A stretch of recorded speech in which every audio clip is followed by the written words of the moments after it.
जय जगन्नाथ सांग माने केमिति अछंती आशा करूची समस्त भलरे थिबे।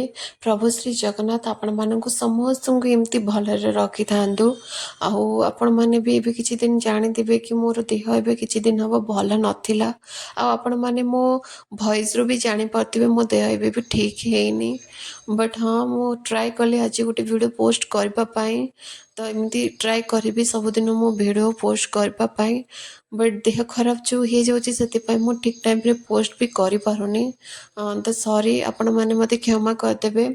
ଆଉ ଆଜିର ଭିଡ଼ିଓକୁ ଆପଣମାନେ ଫାଷ୍ଟରୁ ଲାଷ୍ଟ ତକ୍ ଦେଖନ୍ତୁ, ଏନ୍ଜୟ ବି କରନ୍ତୁ। ଆଉ ଯଦି ଚ୍ୟାନେଲରେ ନୂଆ ଅଛନ୍ତି ତାହେଲେ ଜଲ୍ଦି ଜଲ୍ଦି ଯାଇକି ମୋ ଚ୍ୟାନେଲକୁ ସବସ୍କ୍ରାଇବ୍ କରିଦିଅନ୍ତୁ। ଆପଣମାନଙ୍କ ସାଙ୍ଗରେ ମୁଁ ସବୁବେଳେ ମୋ ଲଞ୍ଚ ଥାଳିର ସେୟାର କରିଛି। ଆଉ ଏବେ କିଛି ଦିନ ହେବ ସେୟାର କରିନଥିଲି, ମୋତେ ଭଲ ଲାଗୁନଥିଲା ଆଉ ଆପଣମାନଙ୍କୁ ବି ଭଲ ଲାଗୁନଥିବ ମୋ ଭିଡ଼ିଓ ଆସୁନଥିବାରୁ। ତ ଭାବିଲି ଆଜି ଗୋଟେ ଭିଡ଼ିଓ ମୁଁ ପୋଷ୍ଟ କରିବି। ଆଉ ସେଥିପାଇଁ ମୁଁ ଲଞ୍ଚ ଥାଳି ଆଣିଛି। ତ ଆପଣମାନେ ଭିଡ଼ିଓଟିକୁ ଭଲରେ ଦେଖନ୍ତୁ, ମଝିରୁ କେବେ ବି ସ୍କିପ୍ କରନ୍ତୁନି।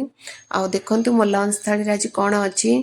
ଭାତ ଅଛି, ଡାଲି ଅଛି, ବିନ୍ସ ଆଳୁ କୋବିର ଭଜା ଅଛି, ଆଉ ଗୋଟେ ମୁଁ ପତଲା ପତଲା କରି ଆଳୁ ଭଜା କରିଛି, ଆଉ କଲରା ଭଜା, ଆଉ ମିଠା ଦହିର ପାଣି କରିଛି। ତ ଆପଣମାନେ କୁହନ୍ତୁ ଆଜିର ଥାଳି ଆପଣମାନଙ୍କୁ କେମିତି ଲାଗୁଛି। ଆଉ ଯଦି ଭଲ ଲାଗୁଛି ତାହେଲେ ଗୋଟେ ଲାଇକ୍ ସେୟାର କମେଣ୍ଟ କରିଦିଅନ୍ତୁ।